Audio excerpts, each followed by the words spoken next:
네, 시청자 여러분들의 행복한 아침을 열어드리는 생방송 아침이 좋다. 9월 20일 화요일 방송 시작하겠습니다. 네. 지난 12일이었죠. 경주에서 그 5.8 최대 규모의 강진이 발생했었는데 어제 저녁 경주에서 규모 4.5의 지진이 다시 발생했습니다. 저번보다는 약하지만 일주일 만에 또다시 이렇게 지진이 발생해서 많은 분들이 놀라셨을 것 같아요. 그렇습니다. 네. 말씀하신 것처럼 이 지난 지진의 여파가 채 가시기도 전에 발생한 지진이라서 많은 시민분들께서 불안에 떨었는데요. 그 소식 제가 준비했거든요. 지금 화면으로 만나보시죠. 19일 저녁 8시 33분 규모 4.5의 지진이 또다시 경주 지역을 강타했습니다. 규모 5.8의 지진이 한반도를 강타한 지 일주일 만인데요. 이 사층에 살고 있는데요, 제가. 흔들리더라고. 그래서 지진이다 하고 소리 한번 우르르 나고 그 몸으로 느끼는 거는 잠시 흔들리는데 책상에 앉아있는데 흔들흔들 하더라고요. 그래서 저번처럼 또 지진이 왔구나 바로 느끼게 됐습니다. 지난 10일 발생한 지진 진앙지에서 멀지 않은 곳에서 발생해 지난 지진의 여진이란 분석이 나오고 있는데요. 저번보다 규모는 적었지만 그 여파는 만만치가 않았습니다. 앞서 지진의 순간인데요. 전체적으로 지난번 지진에 대한 여파가 가시지도 않았는데 또 한 번 놀란 가슴을 쓸어내린 시민들. 시민들은 진동을 느끼자마자 집을 빠져나와 인근 학교 운동장으로 몸을 피했고요. 피해 지역 고등학생들도 자율학습을 중단하고 급히 대피 행렬에 합류했습니다. 유리창이 먼저 심하게 흔들렸고요.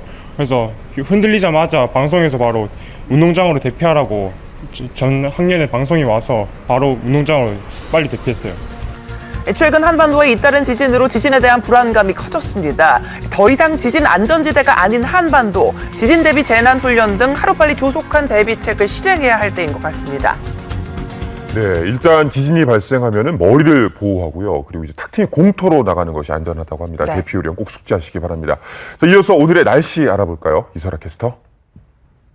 네, 16호 태풍 말라파스의 간접 영향 때문에 현재 전남 남해안과 경상도 해안에 강풍주의보가 내려진 가운데 바람이 거세게 불고 있습니다. 또 남해동부 먼바다에는 태풍 경보가, 그 밖에 남해와 동해상에는 풍랑특보가 발효 중인데요.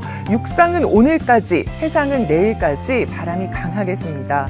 이 서울을 포함한 그 밖의 지방은 하늘이 청명하고 일교차가 큰 전형적인 가을 날씨가 펼쳐지겠습니다.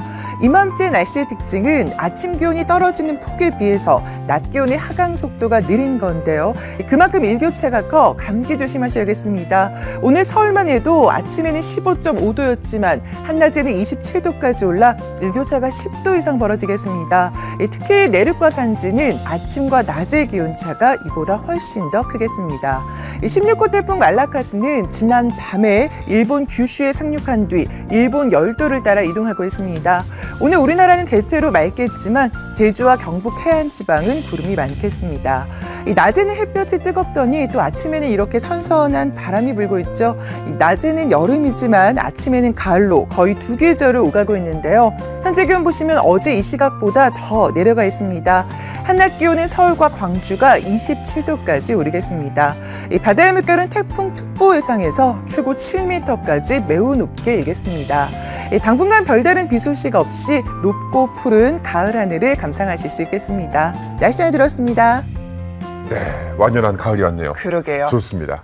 자, 첫 번째 소식은 주혜빈 리포터가 준비하셨는데요. 농촌에 가셔서 네. 젊음의 기운을 팍팍 받고 오셨다고. 네, 농촌에 가서 제가 젊음의 기운을 받고 왔는데요. 요즘 이렇게 농업, 농촌 아이템으로 창업에 도전하는 청년들이 늘어나고 있다고 합니다. 제가 만나본 분들 역시 아주 기발하고 신선한 아이디어를 가지고 있었는데요. 젊음의 패기가 가득한 우리 청년들의 농촌 창업 이야기 지금부터 함께 만나보시죠. 젊은 사람을 보기 힘든 지금의 농촌. 하지만 많은 젊은이들이 떠나는 이때 농업에서 가능성을 찾고 농촌으로 시선을 돌린 청년들이 있습니다. 지난 5월부터 약 3개월간 이런 청년들의 창의적 아이디어를 농촌의 6차 산업 현장에 적용하고 창업에 도움을 주는 공모전이 열렸습니다. 총 97개 팀이 참가해 다양한 창업 아이템을 선보였는데요. 그렇죠. 농업의 부가가치를 높일 수 있는 별별 아이디어들. 잡초로 만든 음식부터요, 약초로 만든 입욕제, 또 미래의 먹거리로 주목받는 곤충식품까지 정말 다양하죠.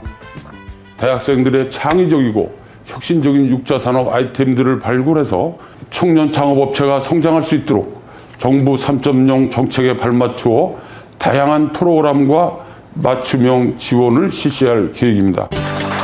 수상자들은 앞으로 창업에 필요한 각종 지원을 받게 되는데요.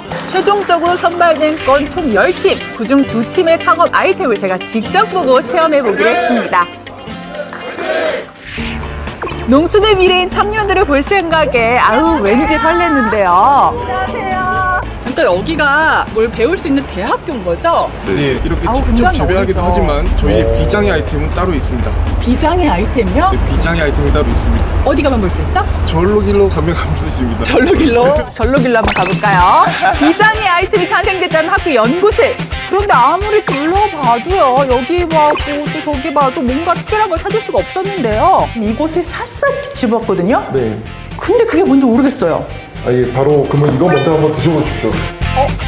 먹는 순간 요거구나. 이게 뭐예요? 네, 이건 바로 해바라기 씨입니다. 해바라기 씨요? 비장의 아이템은 바로 해바라기 씨로 만든 우유. 나름의 탄생 기화가 있었습니다. 수확을 다 하지 못하고 그대로 방치되는 해바라기 씨가 많더라고요. 이걸로 뭘 할 수 있을까 해서 이 상품을 개발하게 됐습니다. 매년 전국에서 수많은 해바라기 꽃을 피우지만 씨를 수확하는 일은 드물다고 하는데요. 왜냐하면 수입산 해바라기 씨가 너무 저렴해서 국내산을 찾는 소비자가 적기 때문입니다. 그 안타까움으로부터 시작된 해바라기 씨 우유 만들기 직접 체험해봤습니다. 10년 되지 않는 사람들이 하기에는 네. 시간이 많이 걸리네요. 예, 이게 저희도 계속 연습한 결과 좀 까는 게 좀 익숙해졌습니다. 씨 손질만 끝내면 이후 과정은 정말 쉬운데요. 재료 한번 보실까요? 하나, 둘, 셋, 넷. 딸랑 4개. 정말 자연의 간단하죠? 맛을 최대한 가깝게 내기 위해서 최소한의 재료로 상품을 만들었어요. 자, 먼저 해바라기 씨는 믹서에 잘 갈아줍니다. 그런 다음에 끓는 물에 넣어주고요. 그리고 비장의 무기인 요게 들어가는데 정체가 뭘까요? 고구마 말랭이에요.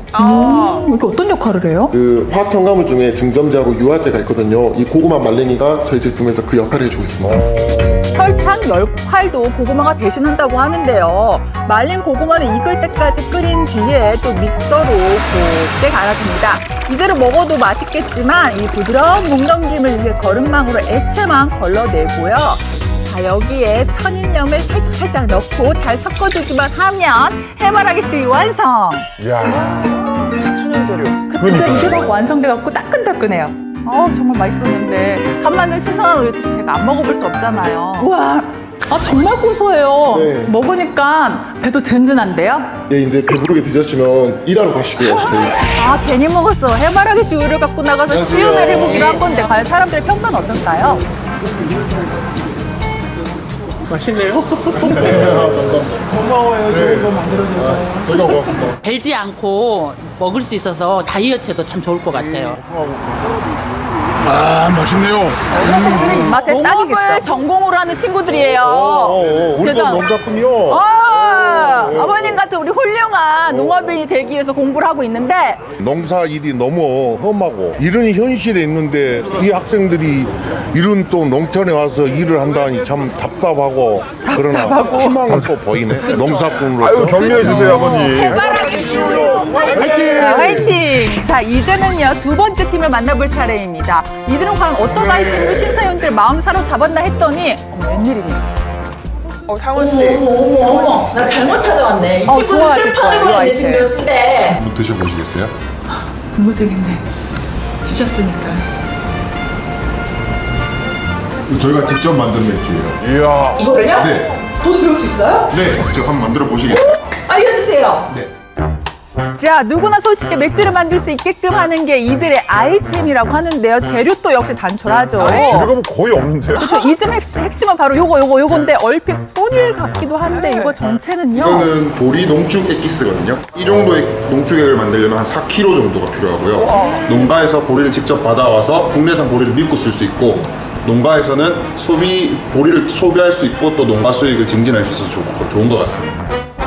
자, 만들어 볼까요? 기술, 지식 뭐 다 필요 없습니다. 먼저 물을 준비한 뒤에 보리 농축액을 넣어주고요. 응어리가 없어질 때까지 잘 저어주면서 풀어줍니다. 다 풀어진 것 같죠? 요만하면. 자, 이제 마지막 재료만 남았는데요. 요거. 잠깐만, 이거 뭐예요? 맥주를 발효시킬 때 필요한 가루예요. 효모를 넣고 용기를 이렇게 식힌 뒤 실온에 두고 일주일만 기다리면 된다고 하는데요. 쉽죠? 매실액 담글 때도 보통 보름에서 한 달이 걸리는데 맥주는 뭐 이렇게 다 섞은 다음에 그냥 일주일만 있으면 돼요? 네, 그렇게 간단하고요. 이렇게 거품이 뽀글뽀글 올라오면 발효가 잘 된 거라고 합니다.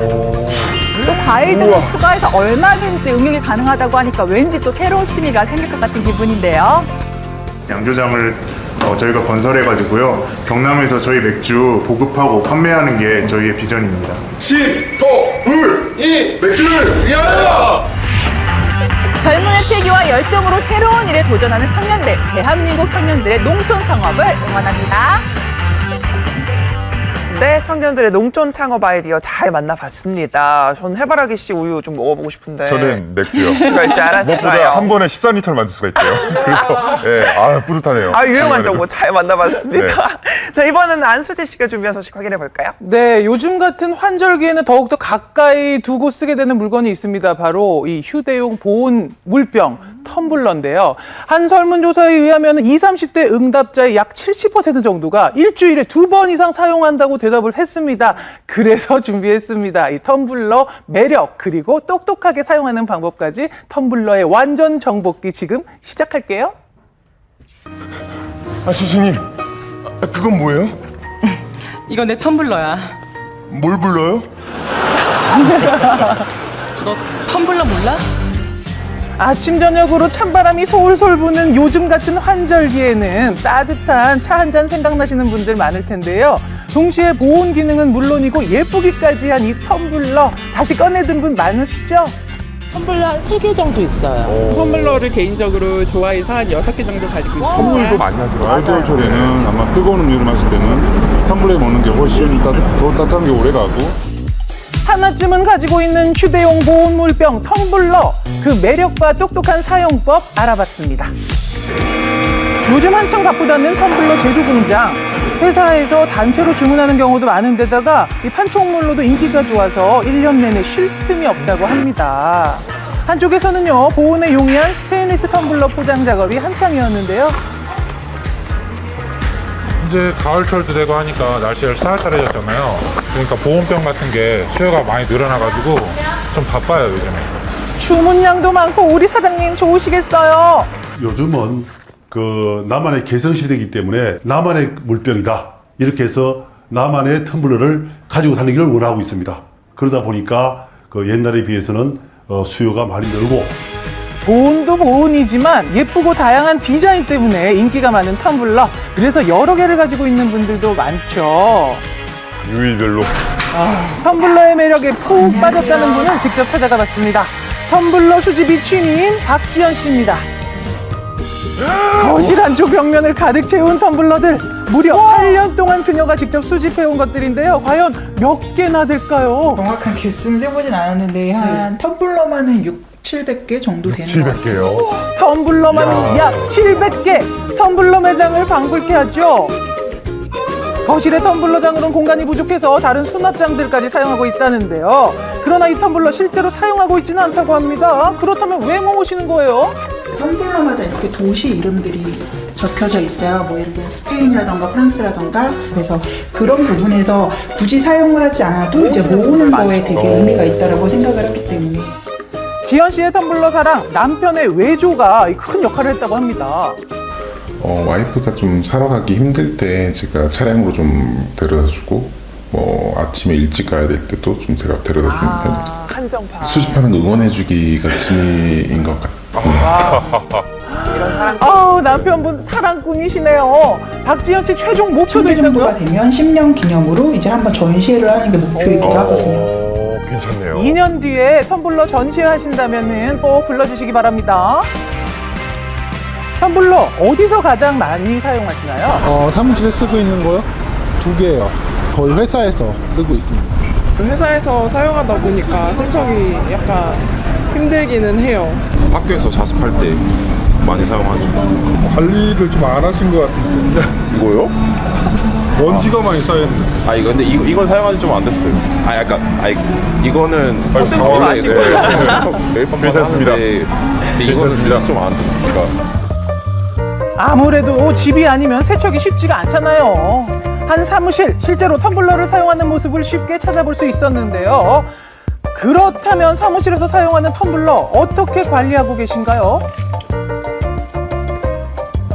아무래도 물로만 간단하게 헹굴 때가 많고 뭐 한 번 사용하고 뭐 바로 그 다음에 또 차를 마실 때 그대로 사용하고 그런 경우가 사실 많죠. 자주 씻지는 못하고 있어요.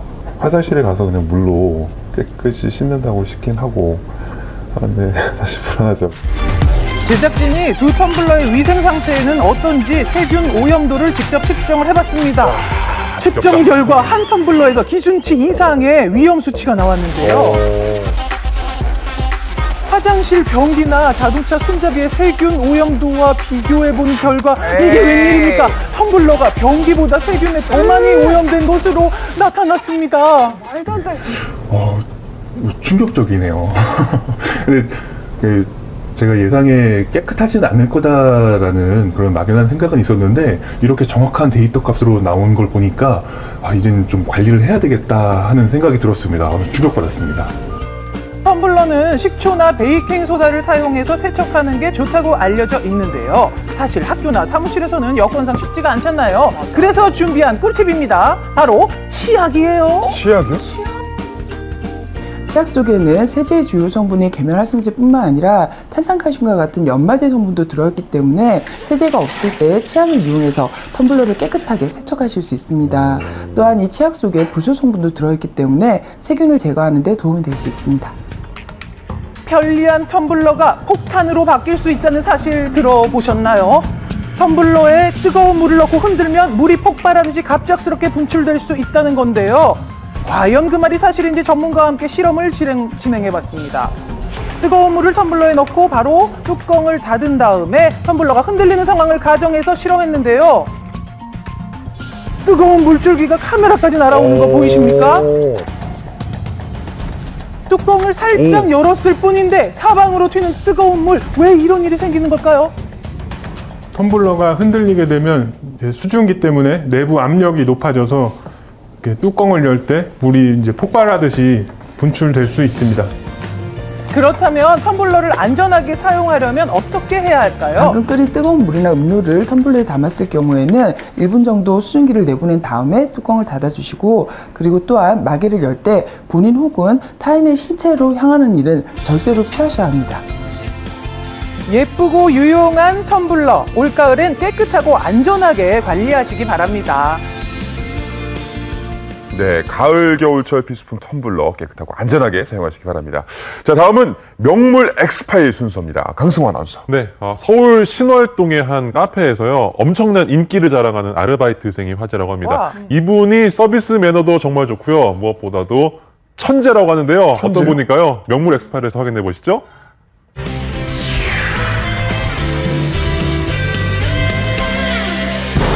어딜 가나 시선 집중, 사람들의 관심 한 몸에 받는 이가 있었는데요. 그는 바로 이게 뭐야? 짜잔! 오늘의 주인공입니다. 너구리? 그렇습니다. 아메리칸 너구리요. 자, 찍어요. 엄마, 가만히 있어. 자, 찍어. 자, 찍어. 너무 이뻐요. 네, 남녀노소 누구나 사랑하는 로리의 인기. 귀여운 외모는 기본이고요. 잘 보세요, 개인기까지 있습니다. 귀여워. 안녕하세요. 불러볼까요? 이렇게 불러볼게요. 예. 좋으시죠? 쓰러질게요. 귀엽지? 이 정도면 연기 대상급 아닙니까? 정말 귀엽네요. 그냥 원래 똑똑한 이제 동물에 속하는 편인데 저는 그 중에 로리가 제일 똑똑한 것 같아요. 맞는 것 같아요. 스타들에게는 팬들이 따르는 법이죠. 아이들 정말 좋아하네요. 돌발 상황이 발생했어요. 한 극상 팬이 울음을 터뜨리기 시작합니다. 진짜 울어요. 왜 울어? 하지 말라고 우는 거예요? 왜 울어? 왜 울어? 아이돌 팬 보는 것 같죠? 자, 동네 팬 미팅을 무사히 마쳤고요. 이제 집으로 돌아온 로리입니다. 자, 여기는 로리의 주인이 운영하는 애견 카페인데요. 안녕하세요. 귀여워. 로리야, 팬이야. 로리. 요거 뭐요? 치운다고요? 예. 뭐 농담이겠죠? 그때 로리가 올라가서 어머. 치웁니다. 헛버리고. 아주 깔끔하게요. 앞발로 칠 줄 몰랐어요. 네네. 와. 다른 테이블까지 깨끗하게 청소합니다. 여러모로 직원 몫을 많이 하고 있어요, 로리가. 어머나. 네, 이렇다 보니까 손님들이 로리를 보려고 일부러 찾아오기도 한다는데요. 손님 왔다! 오예! 손님이다! 하지만 로리는 손님을 맞이하는 방식 다릅니다. 어서오세요. 어서오세요. 예. 아유, 쑥스러워라. 예, 어서오세요. 문도 열어주고요. 네. 오, 자리 안내도 해주는데요. 잘 보세요. 즐거운 시간 되세요. 문 닫아줍니다. 예. 즐거운 시간 되세요. 저런 서비스는 누구나 한 번쯤은 받아보고 싶지 않을까요? 문 열고 다니는 거 진짜 신기했어요. 라쿤 여기서 처음 왔는데 라쿤이 이렇게 똑똑한지 몰랐어요. 보통 일반적인 정상적인 지능은 강아지랑 비슷한 정도로 알려져 있는데 본인이 집중력을 발휘하는 순간은 굉장히 지능이 높아져요. 그래서 동물 중에는 서열 5위라는 얘기까지 있을 정도로 굉장히 지능이 높은 편에 속합니다. 예, 그러니까 머리 좋은 걸로 따지면 IQ 45인 까마귀 정도 된다는 건데요. 제가 봤을 때는 한 뭐 돌고래 정도? 예. 갑자기 카페가 시끄러워졌는데요. 무슨 일인가 했더니 강아지들끼리 싸움이 벌어진 거였습니다. 아이고. 아, 열받아. 진짜, 너 일로 와. 일로 와. 일로 와. 주인이 말려보는데 들은 척 만척 멈출 기미가 없었는데 그때 로리가 출동합니다. 야, 싸우지 말라고. 싸우지 말라고. 그냥. 결국 우리 강아지들 하나둘 꼬리를 내리기 시작하는데요. 다 들어가죠. 반장이래, 반장. 너 여기 들어가 있어. 너 나오지 마. 너 진정될 때까지 나오지 마. 넌 여기 있어. 너는. 너 여기 있어. 넌 여기 있어. 너 다 진정해, 애들. 나오지 마. 아, 쟤 너무 무서워. 위험 있는 발걸음 보세요. 군기 반장이 따로 없죠. 생각해봐. 로리야, 로리 장 보러 가자. 자, 오늘도 열심히 한 건 했겠다. 아빠와 함께 마트로 향하는 로리인데요. 제작진까지 챙기는 로리입니다. 세상에. 빨리 오세요. 저를 찍어주셔야죠. 야, 좀 보고 있을 테니까 테이프 좀 담아놔. 로리. 자, 로리 아빠가 시킨 테이프. 아들도 난것 같은데요. 테이프 찾을 수 있을까요? 네. 뒤적뒤적 거리죠? 어머. 네, 정확합니다. 테이프를 그냥 바구니에 담았어요. 너무 신기하죠? 되게 시끄럽네요. 와, 되게 웃긴다. 전혀 상상도 못했는데 되게 신기하네. 쇼핑 정도는 그냥 뭐 간단한 일입니다. 정말 신통방통한데요. 다시 카페로 돌아오는 로리. 오자마자 물을 마시나요? 했더니 손을 씻습니다. 정말 청결하네요. 근데 왜 손을 씻는가 했더니 알고 봤더니 네, 식사 시간이었습니다. 식사도 앉아서 우아하게 손을 사용하여 밥은 손으로 먹어야죠. 라쿤은 유독 손이 발달해서요. 다른 동물들과 다르게 손을 많이 사용한다고 하네요. 아, 정말 맛있어. 역시 밥은 손으로 먹어야 돼. 다른 뭐 손을 사용하지 못하는 강아지들에게는 마냥 신기할 따름이겠죠? 든든하게 배도 채웠겠다. 방으로 들어가서 휴식을 취하는 로리인데요. 잠은 낮잠이 꿀맛이죠. 근데 로리가 이렇게 잠이 많은 편이 아니었다고 합니다. 언제부터 잠이 많아졌을까요? 우리 전에. 아무래도 출산하고 나서 이제 조금 체력이 좀 예전보다는 못하는 것 같아요. 그렇습니다. 4개월 전에 귀여운 새끼들을 출산한 로리인데요. 애네예요. 엄마를 닮아서 애교도 참 잘 부리죠. 그런데 갑자기 로리가 좀 불안해 보입니다. 카메라를 공격할 정도로 난폭한 모습을 보이는데요. 왜 이렇게 흥분을 한 걸까요? 왜 이러는 거죠? 새끼 때문인가요?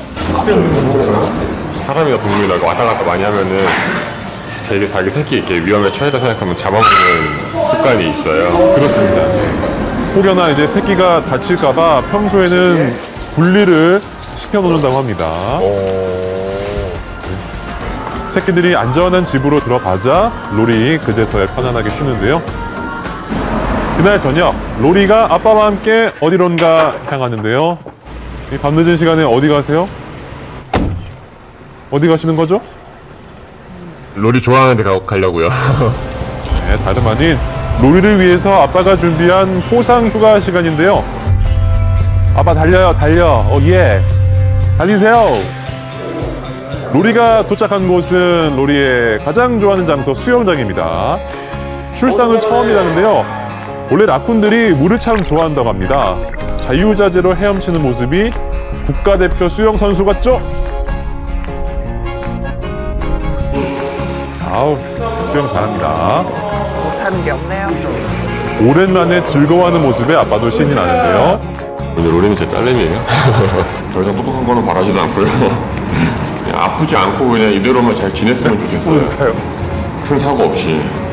똑똑한 로리야, 아빠와 함께 오래오래 행복하게 잘 살길 바랄게. 다음은 궁금한 뉴스 순서입니다. 서재경 씨가 준비하셨죠? 네, 최근 제주도에서 이 중국 관광객들의 이 강력 범죄 사건이 잇따라 발생을 하고 있습니다. 지난 12일에는 제주 하나 음식점에서 중국 관광객들이 이 주인과 또 손님을 폭행하는 사건이 발생을 했고요. 또 17일에는 중국 관광객이 성당에서 기도하던 60대 여성을 살해하는 사건까지 발생을 했습니다. 이 사건부터 함께 만나보시죠.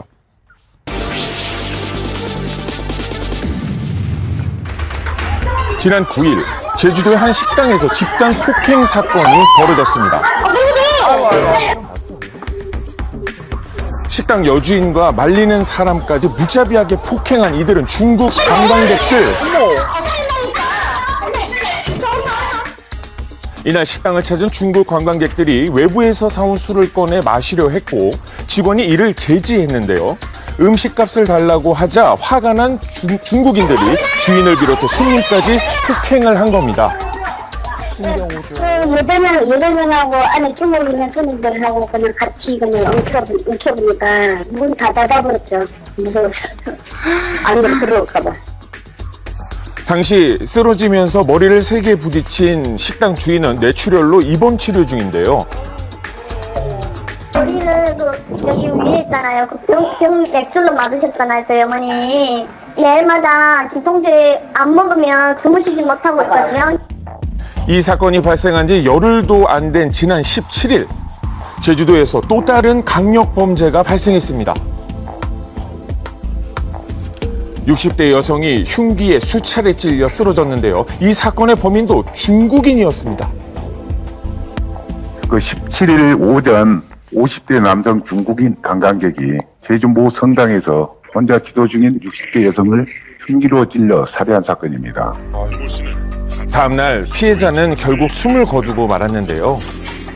사건 나흘 전 무비자로 제주도에 들어온 피해자는 이혼한 아내가 생각나 범행을 저질렀다고 진술했습니다. 그게 무슨 말입니까? 그 여성들에 대한 일종의 반감을 갖다가 다른 여성한테 이제 표출한 게 아닌가. 범행 후 서귀포로 달아난 피의자. 사건 발생 7시간 만에 경찰에 검거됐습니다.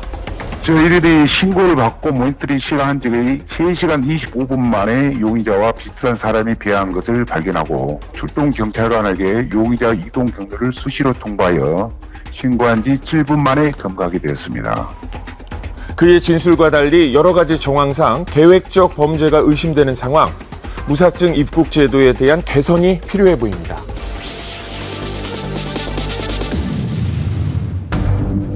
지난 12일 대낮에 자전거를 타고 길을 가던 60대 노인에게 한 남성이 다가가더니 느닷없이 발길질을 시작합니다.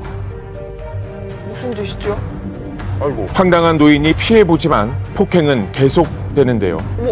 어머나. 멱살을 잡는 것도 모자라 주먹질까지 휘두르는 남성. 두 사람은 일면식도 없는 사이였습니다. 이곳이 바로 사건이 일어난 장소인데요. 당시 현장에 있던 목격자를 만나 얘기를 들어봤습니다.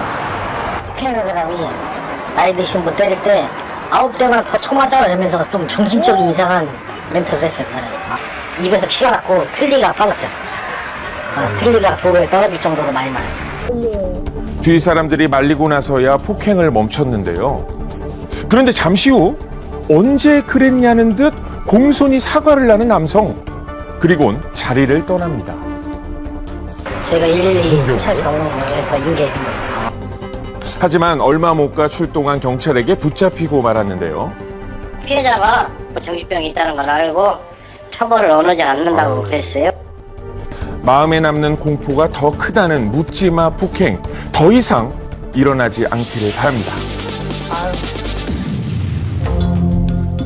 인적이 드문 새벽, 한 남성이 혼자 있는 할머니의 머리를 발로 차고 달아납니다. 피해자는 충격으로 그 자리에 주저앉아 버리고 마는데요. 그때 한 남성이 다가오는데 바로 아까 때리고 도망간 범인입니다. 범인의 얼굴을 보지 못한 피해자에게 이번에는 도와주는 척 하는데요. 그러더니 이내 돈가방을 들고 다시 달아납니다. 생활비나 유흥비를 마련하기 위해서 시내에 혼자 다니는 여성들, 그런 피해자들을 대상으로 범죄 대상을 삼았습니다. 여성들 중에서도 힘없는 노약자들을 노린 범인, 파지를 줍는 할머니의 목걸이까지 대놓고 빼앗아갑니다. 할머니가 혼자 파지 줍는데 자제분들이 해준 목걸이가 있는데 그게 이제 금목걸이가 보이니까 그걸 또 그냥 이렇게 약자들을 대상으로 절취한 금액은 총 700여만 원. 비겁하고 파렴치한 이 범인은 법의 심판을 기다리고 있습니다.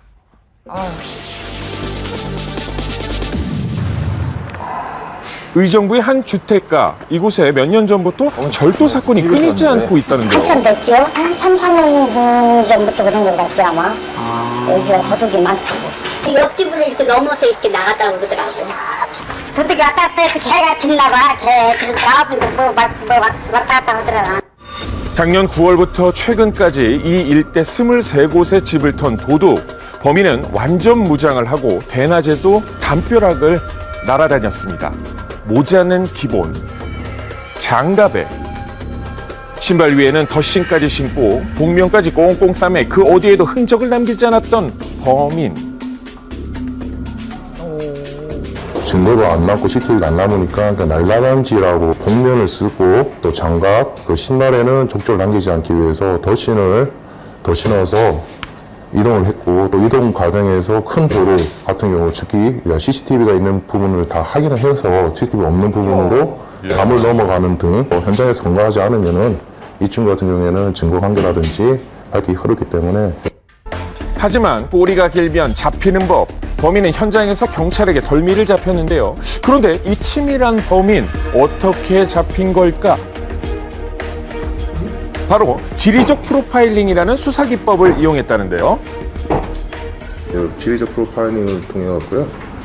어느 장소에서 범행이 발생할지 그리고 어느 지역이 제일 위험한지를 분석한 것을 바탕으로 해봤고요. 9월 9일 05시 55분경에 저희들이 잠복하던 지점에서 용의자가 답을 넘는 것을 발견하고 추적 끝에 검거하게 되었습니다. 범인이 저질렀던 장소들을 기반으로 다른 범행이 일어날 것을 분석, 범행 예상 지역에 잠복 근무를 시작했다고 합니다. 결국 지난 9일 예측 장소에서 범행을 마치고 나오는 범인을 발견, 격투 끝에 검거됐습니다. 패턴을 분석한 거군요. 그렇죠.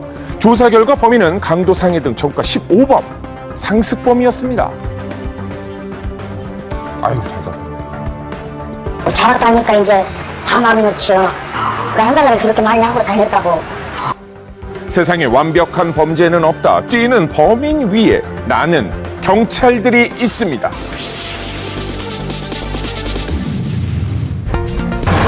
지난 16일 새벽 경인고속도로를 달리던 트럭 한 대가 전복되는 사고가 일어났습니다. 뭐야 이거? 그런데 이 도로 위에 생선들이 살아있습니다. 이게 도대체 다 몇 마리인가요? 대형마트로 이동 중이던 수산물 납품 트럭이 넘어지면서 안에 있던 생선들이 다 쏟아진 건데요. 아유. 맞습니다. 바로 광어 때문에 한순간에 마비된 도로. 왼쪽 도착을 했더니 그 화물차는 전복이 되어 있었고 엄청나게 많은 그 광어들이 그 도로 위에 막 그 쏟아져 가지고서 광어들이 팔딱팔딱 뛰는. 출동한 소방대원들은 약 1시간가량 광어들을 수습했는데요. 이 사고로 400여 마리의 생선들이 폐사했고요. 약 1,000여만 원의 재산 피해를 냈다고 합니다. 이렇게 물통 큰 거 있잖아요. 네. 그걸 밀고 이제 바깥으로 갓길로 온 거예요. 갓길로. 운전부리인가? 그렇게 추정될 것 같아요. 도로에서 생을 마감한 400마리의 광어떼. 소방당국의 빠른 대처로 더 이상의 2차 피해는 없었다고 하네요.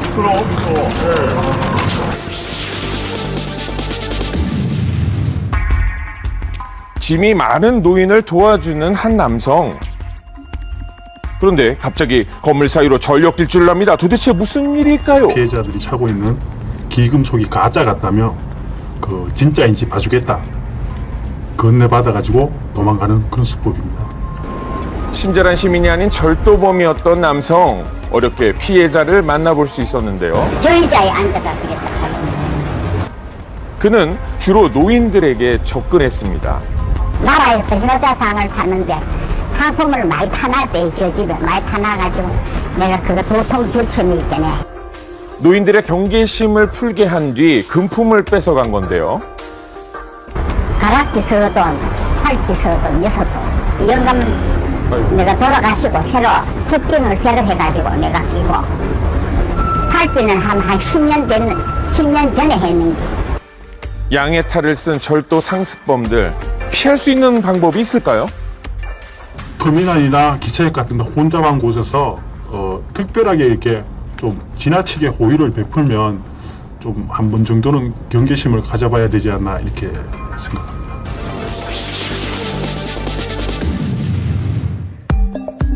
한밤중에 위험천만한 도주극이 벌어졌습니다.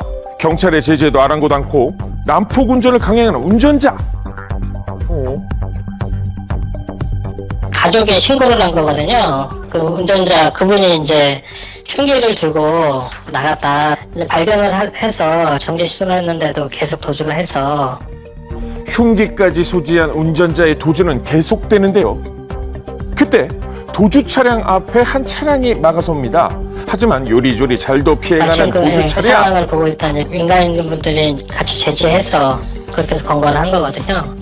경찰과 시민이 합세해 도주로를 차단했지만 멈추지 않고 차량 2대를 파손한 차주. 결국 경찰에 붙잡혔습니다. 아이고. 오늘 저 감사장을 수여를 했어요. 저희가 도움을 주셨기 때문에 저희 입장에서는 정말 고맙죠. 언덕을 오르는 차량 멈추지 않고 직진하더니 한옥 대문을 뚫습니다. 그리고 돌담을 한 번 더 들이받고서야 겨우 멈춰서는데요. 걸려가지고 지금 나가려는데 쏴야 되냐고 물리고 나도 안 되는 거야 안 돼. 운전대를 잡기가 무섭다고 그러시는 것도 있죠. 500만 원 정도 나왔다고 했어요, 견적이. 지금 그 영상만 봤을 때는 뭐 배상받기 좀 어려운 상황이 아닌가 그런 생각이 듭니다. 이런 급발진 사고에 대해서 대부분 인정하지 않고 자동차 자체 결함을 인정하지 않고 대부분 운전 미숙으로 지금 보고 있습니다. 끊이지 않고 발생하는 위험천만한 급발진 사고.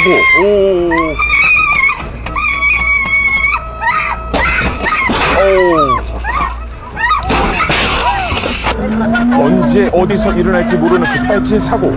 대처법만 기억해도 큰 사고를 막을 수 있습니다.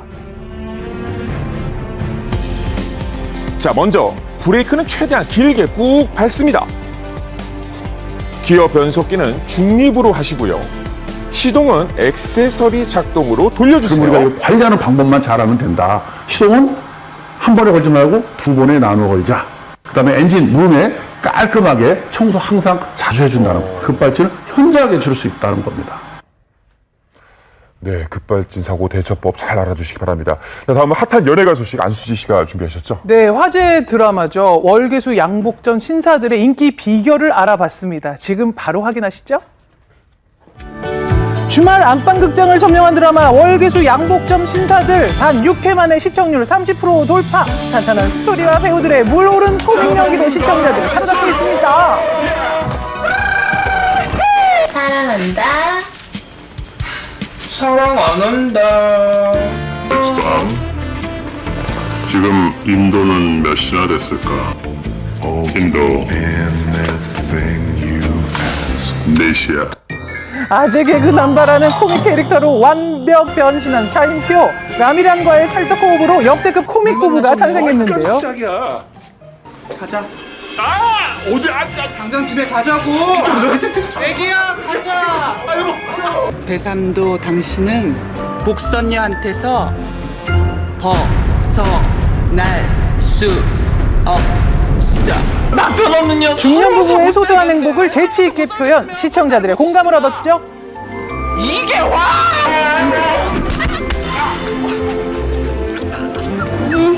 나 무서워서 죽는 줄 알았어요. 그럼 내가 지켜줄게. 또한 코믹 연기에 한 획을 긋고 있는 최원영, 오현경 커플도 빼놓을 수가 없는데요. 가진 건 허세뿐 왕년의 인기 로커 태평역을 맡은 최원영. 뭐야? 주인인데 모텔안에서 치사이 금지인 거 몰라요? 아니, 미안하게 됐습니다. 반장 광배야. 그런 태평을 아직도 사모하는 골수팬 동수. 뉴욕에서 붙인 짐이 아직 도착을 안 했어. 20대 남녀 뺨치는 아주 뜨겁고 절절한 사랑 연기를 선보입니다. 깜짝이야! 뭘 봐요? 아무것도 안 됐어요. 뭘 그렇게 당황하고 그래요. 사람 무한하게. 귀여워 죽겠어 정말. 심박. 간만에 눈이 호강했네. 시청자들의 눈을 호강시켜줄 남자 이동건. 까칠한 남자 동진과 푼수 연실의 아웅다웅 로맨스도 주목할 만한데요. 화장실 급하단 말이에요. 힘 빼지 마. 여기서 힘 빼지 마. 역시 이상해. 거기서요? 나 할 말 있다고요. 둘의 악연이 인연으로 바뀔 순간은 다가올까요? 월계수의 웃음을 책임지는 새 커플의 앞날이 궁금해지는 상황. 월계수 양복점 신사들 앞으로 놓치지 않을 거예요. 네, 이어서 한 주간의 사건 사고를 쫓는 사건 추적 W입니다. 백승주 아나운서. 네, 서울의 한 빌라에서 방화 사건이 일어났는데요. 그런데 이날 밤 다른 사람들을 다 구하고 불길 속에서 의식 불명 상태에 빠진 한 청년이 있었습니다. 이 사연 취재했고요. 가족들끼리 오랜만에 만나는 반가운 명절날 처남과 매제 사이 흉기를 휘두르고 살해하는 사건이 일어났습니다. 도대체 무슨 영문일까요? 사건 추적 W에서 취재했습니다.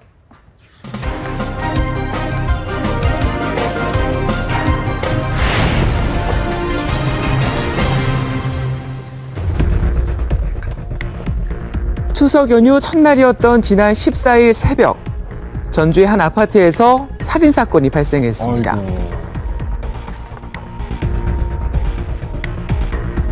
추석을 맞아 오랜만에 모인 자리에서 처남이 매제를 살해했는데요. 이들은 왜 극단적인 결말을 맞이한 걸까요? 당시 사건 현장에 출동한 경찰에게 상황을 들어봤습니다. 왜? 이거 처음에 갈때 이거는 뭐 이건 변상 아니고 살인이구나 생각했고 죽인 사람도 거기 있었으니까. 지난 16일 피의자 현장 검증이 있었는데요. 여전히 남아있는 잔혹했던 그날의 흔적. 사건의 시작은 술자리에서 벌어진 말다툼 때문이었습니다. 이야기를 하다가 옛날 이야기가 나왔어요. 옛날 이야기가 나와가지고 피해자가 지금 피의자 오른쪽 눈 때려버렸잖아요. 말다툼을 벌이다가 홧김에 매제에게 흉기를 휘둘렀다는 처남. 그러니까 이걸로 아마 내 친구 같아요. 어디를?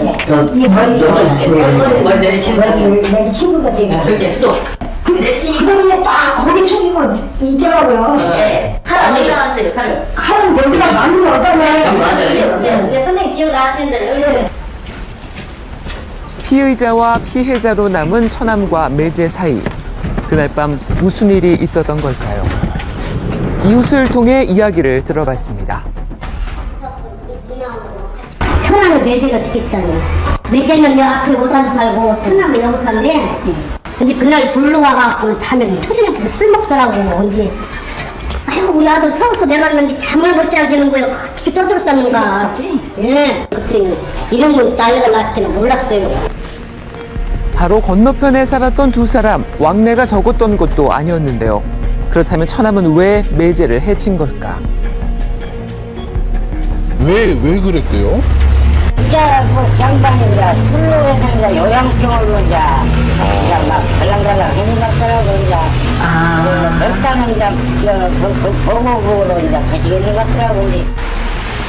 사건을 수사 중인 경찰을 통해 자세한 이야기를 들어봤습니다.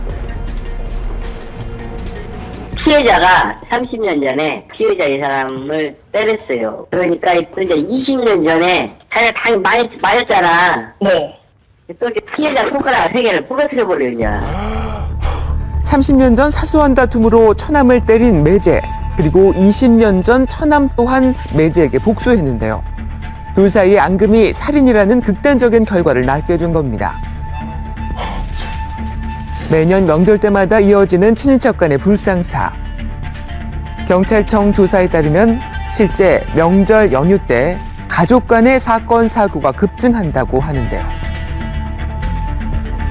그 이유는 뭘까요? 명절이라고 하는 것이 그동안 풀지 못했던 이야기들, 또 쌓였던 감정들을 한꺼번에 풀어내는 성토대화 같은 것이 바로 명절이 되어버렸기 때문에 이 시기에 제대로 된 감정 조절하지 못했던 부분이 결국은 서로 간의 다툼으로 이어지고 심한 경우에는 명절 살인과 같은 아주 극단적인 결과로 나타나기도 하는 겁니다. 처남과 매제 간의 깊은 골, 이젠 영원히 풀지 못할 사이가 된 사건이었습니다.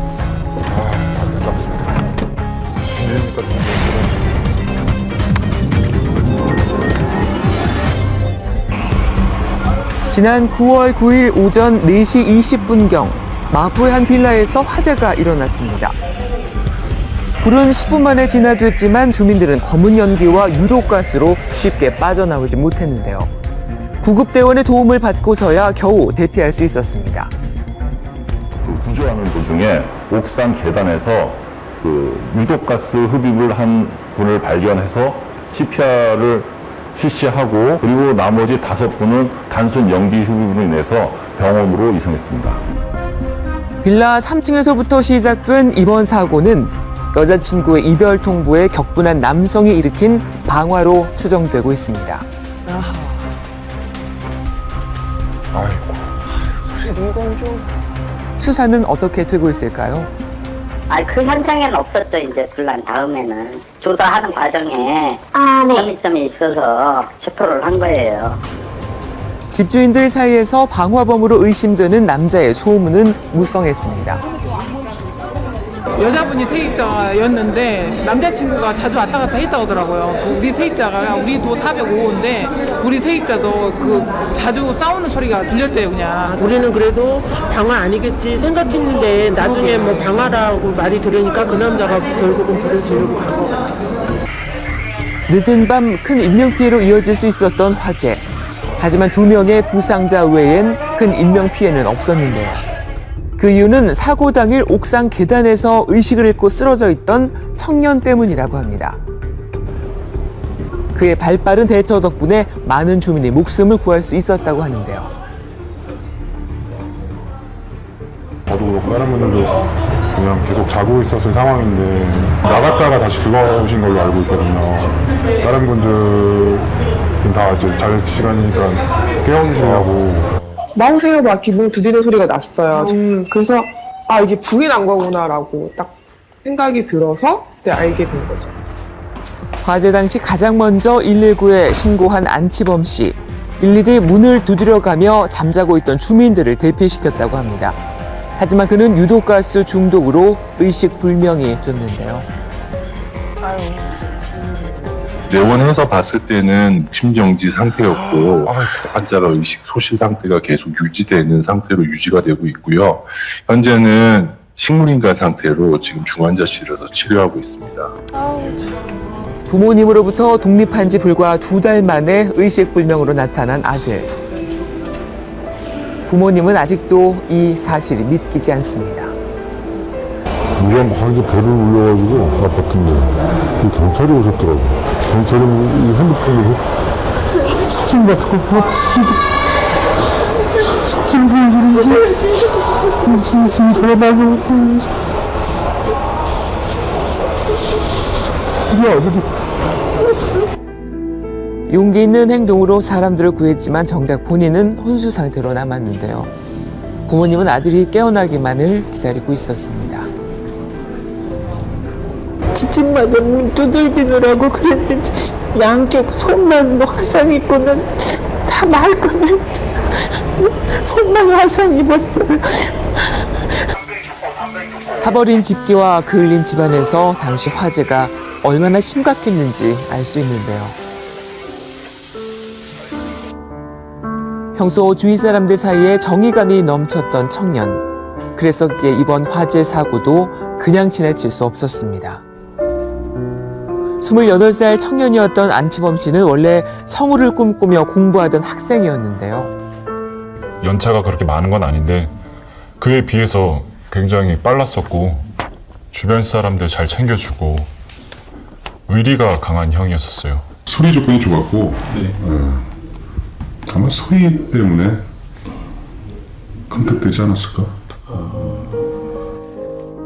올해는 꼭 방송사 시험에 합격하겠다는 치범 씨. 학원에는 건강했을 때 그의 음성이 남아 있었는데요. 형찬이랑 서준이는 아이스박스 먼저 가져다 놓고 성우로서의 전망도 밝았다고 합니다.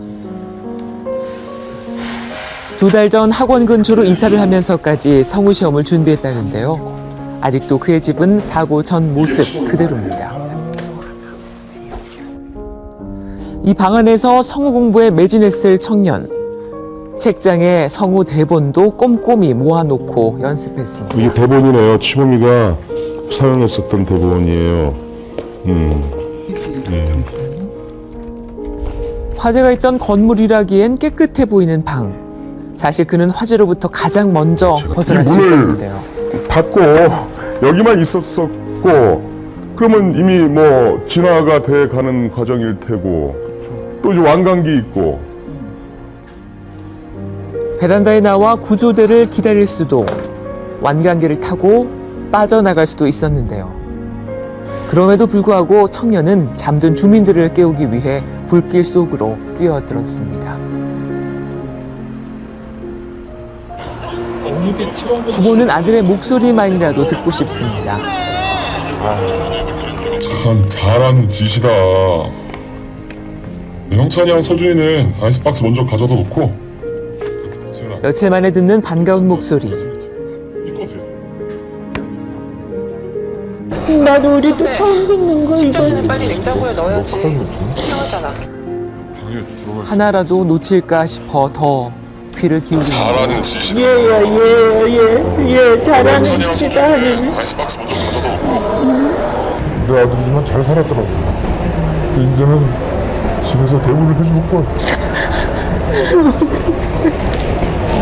자기가 밖에서 만큼 대접을 못해 시간에서도 자신보다 남을 더 위했던 청년 영웅 안치범 씨. 어머니는 아들의 선택이 옳았다고 믿고 있습니다.